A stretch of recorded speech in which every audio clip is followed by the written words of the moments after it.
You've learned something. You can do it under perfect conditions. Quiet room, no pressure, everything set up exactly right. But then you step into the real world and it falls apart. The context changes, the variables shift, the pressure hits, and suddenly the skill you thought you had, you don't really have. This is the gap between fragile knowledge and robust ability, between knowing something in theory and being able to use it anywhere, under any conditions, when it actually matters. And this gap is where most learning fails. People acquire skills that only work in the classroom, in the practice room, in the controlled environment. But real mastery means your skills work everywhere. So how do you build that robustness? How do you take fragile knowledge and forge it into real ability? Let's find out. Context variation creates transfer. We touched on this earlier, but it's worth going deeper. When you practice a skill in only one context, you don't learn the skill itself. You learn the skill plus the context. Your brain binds them together, and when the context changes, the skill degrades. This is why students who only study in their bedroom struggle during exams in a different room. Why musicians who only practice at home freeze during performances. The skill is context-dependent. It's not portable. But when you deliberately vary the context during practice, you force your brain to separate the skill from the surroundings. You practice in different rooms at different times with different lighting, different sounds, different distractions. And your brain has to figure out what's essential here. What's the core skill that works regardless of context? That extraction process, that search for the context-independent core, is what creates transfer. Transfer is the ability to apply what you've learned in one situation to a completely different situation, and transfer only emerges from context variation. Studies show this across every domain. Athletes who train in varied environments perform better in competition. Students who study in multiple locations remember more on tests. Musicians who practice in different settings handle performance anxiety better. So if you want your skills to be robust, to work anywhere, stop practicing in the same place every time. Vary everything you can vary. Change the environment. Change the time of day. Practice tired. Practice energized. Practice with distractions. Force your brain to find what's invariant, because what's invariant is what transfers. Motor variability builds adaptability. There's a temptation in skill learning to find the one perfect technique and groove it until it's automatic. Perfect form, perfect execution, exact repetition, and for simple, unchanging tasks that might work. But real-world performance is never perfectly controlled. The ball bounces differently. The tool feels different in your hand. Your body is tired or tense or operating at a different angle. And if you've only practiced one exact movement pattern, you're brittle. Any deviation breaks you. Motor variability is the antidote. Instead of practicing the exact same movement every time, you introduce variation. Slightly different angles, slightly different speeds, slightly different grips. You're not being sloppy. You're being adaptive. You're teaching your nervous system that there are many ways to accomplish the same goal. And here's what happens. Your brain learns the general structure of the movement, not just one rigid pattern. It builds flexibility into the motor program. It can adjust on the fly. It can compensate for unexpected conditions. Research on motor learning shows that moderate variability during practice produces better performance under novel conditions than perfect repetition. The repetition group executes beautifully when everything is exactly right, but the variability group adapts when things go wrong. So build variability into your practice. Don't just repeat. Vary. Try different approaches to the same goal. Let your technique flex, because motor variability builds adaptability. And adaptability is what separates performance that works in the lab from performance that works in the world. Constraint-based learning forces circuit depth. Here's a counterintuitive method. Practice with artificial constraints that make the task harder. Remove a tool you'd normally use. Limit the time you have. Restrict the information available to you. Force yourself to solve the problem with fewer resources. This sounds like it would slow learning down, but it does the opposite. Constraints force you to think deeper. They prevent you from relying on surface-level strategies or brute force. They make you find the underlying structure. A musician practices with one hand. A basketball player dribbles with their weak hand. A programmer solves a problem without using a specific library. The constraint creates difficulty, and that difficulty forces circuit depth. When you can't use your usual approach, you have to understand the problem at a more fundamental level. You have to improvise. You have to discover principles you'd never notice if you were just executing the standard way. And here's the magic. When the constraint is removed, when you go back to the normal conditions, you perform better than if you'd practiced normally all along.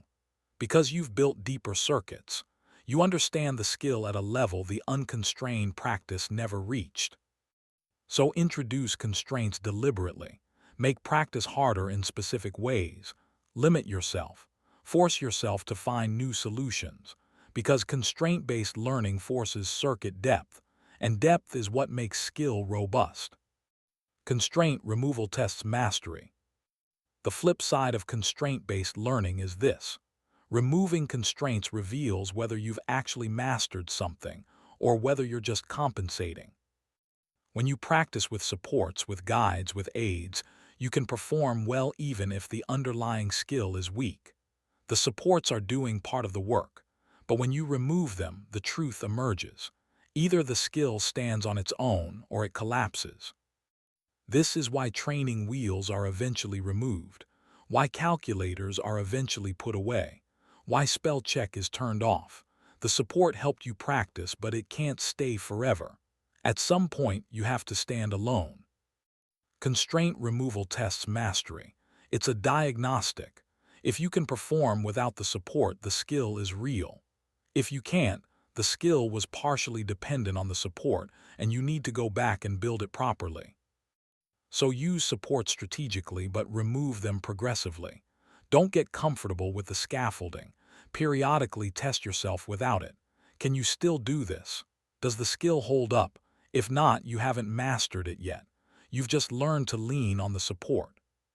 True mastery means the skill works naked. No aids, no guides, just you and the task. Because when constraint removal reveals strength, not weakness, that's when you know the skill is real. Time pressure exposes weak links. You can do something well when you have unlimited time. You can think through every step, check your work, correct mistakes, but then add a deadline, add time pressure, and suddenly parts of the skill break down. Time pressure is diagnostic. It exposes the parts of your skill that aren't fully automatic, the parts that still require conscious attention, the weak links in the chain. When you're under time pressure, your prefrontal cortex gets overwhelmed. You can't think your way through everything. The only parts of your skill that survive are the parts that have become automatic, the parts that run without conscious control. So if you want to know what you've really mastered, practice under time pressure. Set a timer. Cut your available time in half. See what breaks. The things that break are the things that aren't robust yet. They're still dependent on slow, deliberate processing. They haven't become fast circuits. And here's the training application. Gradually introduce time pressure as you learn. Don't wait until the end. Build speed progressively. Start slow, then make it a little faster, then faster again. Each increase in speed reveals the next weak link. You fix it, then increase the speed again. By the time you're operating at full speed, everything is automatic. Everything is robust. Because time pressure exposed every weak link along the way and you strengthened them all. Contrastive examples sharpen discrimination. Sometimes the hardest part of a skill isn't executing it. It's knowing when to execute it, knowing which type of problem you're facing, which strategy to apply, which tool to use. This is a discrimination problem, and discrimination is sharpened by contrast. When you see only examples of one type, your brain learns to recognize that type, but it doesn't learn what makes it different from other types. It doesn't build clear boundaries. But when you see examples of type A right next to examples of type B, your brain notices the differences. It builds discrimination. This is why contrastive learning is so powerful. You don't just study correct examples. You study correct and incorrect examples side by side. You don't just learn one technique. You learn two similar techniques and explicitly compare them. What's different? When would you use one versus the other? Research shows that learners who study contrastive examples develop better discrimination than learners who study examples in isolation. They don't just recognize the pattern. They understand its boundaries. They know what it is and what it isn't. So when you're learning, seek out contrasts. Find similar but different examples. Study them together. Ask yourself, what's the critical difference? How do I tell them apart? Because contrastive examples sharpen discrimination. And discrimination, knowing which tool to use when, is half of expertise. Perceptual upgrades unlock performance ceilings. Sometimes you plateau not because your motor skills are lacking, but because your perception is limiting you. You can't execute what you can't see. Experts see things novices don't. A chess master sees threats and opportunities that are invisible to a beginner. A radiologist sees anomalies in an X-ray that look like noise to an untrained eye. A wine expert detects flavors that you can't taste. This isn't superhuman perception. It's trained perception. Through thousands of hours of experience, their perceptual systems have been refined. They've learned what to pay attention to, what's signal and what's noise. They've built perceptual categories that you don't have yet. And until you build those perceptual upgrades, your performance will be capped. You'll make mistakes not because you can't execute, but because you're not seeing the relevant information. So how do you upgrade perception? Deliberate perceptual practice. Study examples with expert commentary. Have an expert point out what they're seeing that you're not. Train yourself to notice finer distinctions. Build your perceptual vocabulary. This is often the hidden factor in skill development.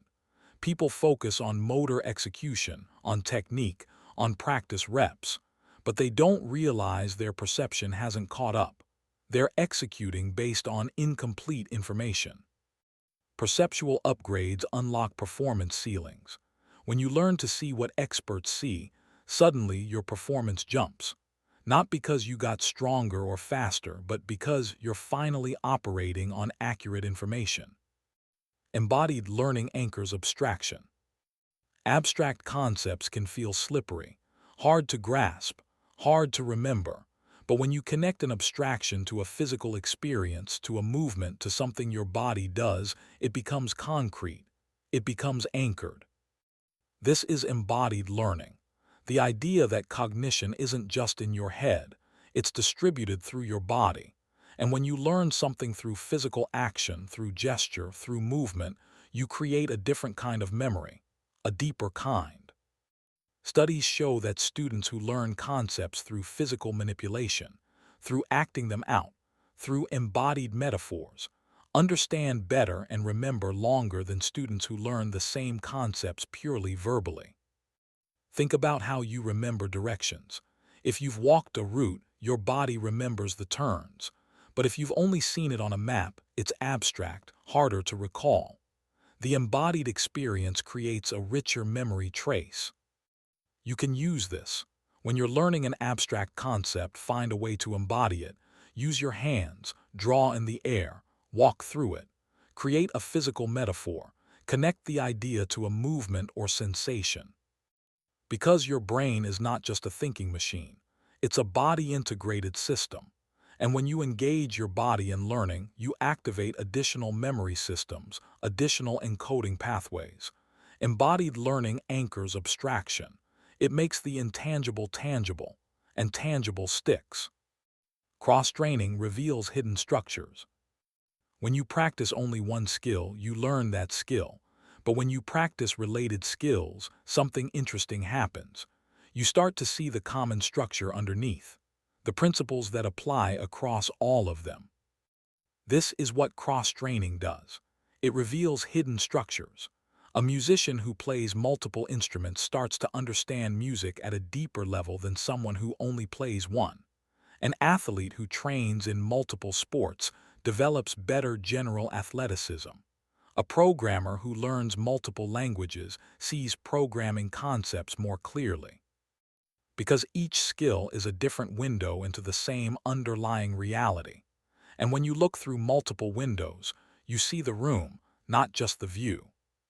Cross-training also prevents overspecialization. When you only practice one thing, you develop blind spots. You adapt to the specific demands of that thing, but you lose general capabilities. Cross-training maintains breadth. It keeps your nervous system adaptable. So if you want to master a skill, don't just practice that skill in isolation. Practice related skills. Explore variations. See the same principles from different angles, because cross-training reveals hidden structures. And understanding the structure, the deep principles, is what creates true mastery. Immediate application prevents decay. You learn something new, it's fresh in your mind, you understand it, but then you don't use it. Days pass, weeks, and when you finally need it, it's gone, faded. You have to relearn it. This is the decay curve. Without use, memories fade, skills atrophy, and the best time to prevent that decay is immediately after learning. Immediate application is the antidote. As soon as you learn something, use it, apply it to a real problem, do something with it, create something, solve something, make the knowledge active. This does two things. First, it provides retrieval practice, which we know strengthens memory. But second, it creates connections. When you apply knowledge immediately, you link it to context, to other ideas, to real-world problems. And those connections make it sticky. Knowledge that sits unused is fragile. It's isolated. It has no hooks in your mental landscape. But knowledge that's immediately applied becomes integrated. It becomes part of your active toolkit. So don't just learn and move on. Learn and use. Immediately. Don't wait for the perfect opportunity. Create an opportunity. Find a way to apply what you just learned within hours, ideally within minutes. Because immediate application prevents decay. It turns fragile knowledge into durable skill. You now know the difference between knowing something and being able to use it anywhere. Between classroom knowledge and real-world capability. Between fragile understanding and robust skill.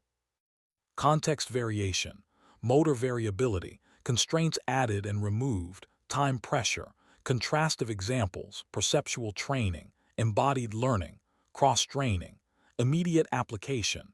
These are the methods that build robustness.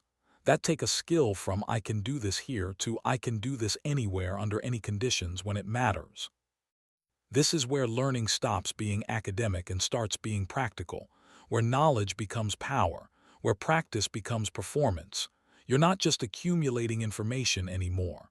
You're building real ability, the kind that works in the world, the kind that lasts, the kind that makes you capable. And that's what mastery actually is.